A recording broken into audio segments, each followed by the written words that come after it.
আসসালামু আলাইকুম বন্ধুরা। তো আপনারা সবাই কেমন আছেন? আশা করি সবাই ভালোই আছেন। আলহামদুলিল্লাহ আমিও অনেক ভালো আছি। আজকের দিনটা অনেক সুন্দর ছিল।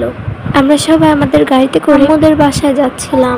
রাস্তার পাশে যতদূর চোখ যায় সবুজে ভরা প্রকৃতি, আর আকাশে ছিল অনেকটাই মেঘাচ্ছন্ন। গাছপালা, পাখির ডাক আর হালকা বাতাসে মনটা একেবারে শান্ত হয়ে যাচ্ছিল। আমার প্রিয় নানু এসেছিল আম্মুদের বাসায় আমার সঙ্গে দেখা করার জন্য। সে বসে আছে, আর নানু নিজে এনেছে আমার জন্য পাকা পাকা দেখে আম। নানুদের গাছের পাকা আমের স্বাদই আলাদা। আমরা নানুর সঙ্গে দেখা করতে গিয়েছিলাম। আমরা পৌঁছাতেই নানু দেখি গুছিয়ে একদম রেডি।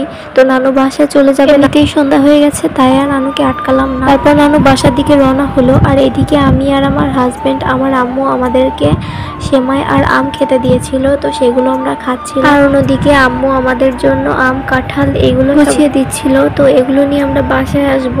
তার আগে আবার আমাদের ভেড়ি ছিল একটা, সেটা কাটা পড়ছে নদীর ভিতরে। তো সেখানে আবার আম, লিচু, তারপর বিভিন্ন রকমের সবজি এগুলো চাষাবাদ হচ্ছে।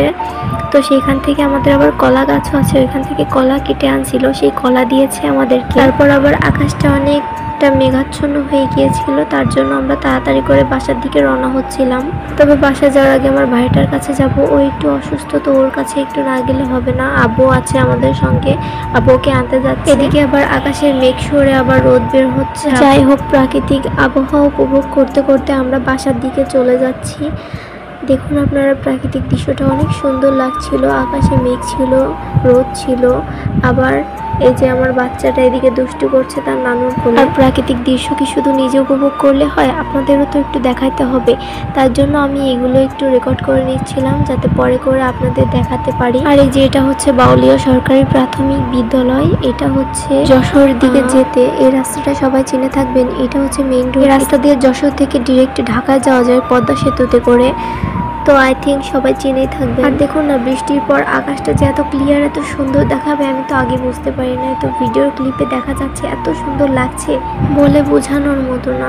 তো এত সুন্দর দৃশ্য আমি একা একা উপভোগ করব, সেটা তো আর হবে না, তাই আপনাদের মাঝে একটু শেয়ার করলাম। এটা শুধু যাত্রা ছিল না, এই সফরের প্রতিটি মুহূর্ত যেন হৃদয়ে গেঁথে গেল। নানুর ভালোবাসা, প্রকৃতি আর পরিবারের সময়, এই সবই ছিল আজকের দিনে সবচেয়ে বড় উপহার। যেহেতু আমি আগে পরে কখনোই ব্লগ ভিডিও তৈরি করিনি, তো আমার যদি কোনো রকম ভুল ত্রুটি হয় অবশ্যই আপনারা ক্ষমার দৃষ্টিতে দেখবেন। আমি পরবর্তীতে আরো ভালো, অনেক সুন্দরভাবে ভিডিও স্ক্রিপ্ট করে দেওয়ার চেষ্টা করব।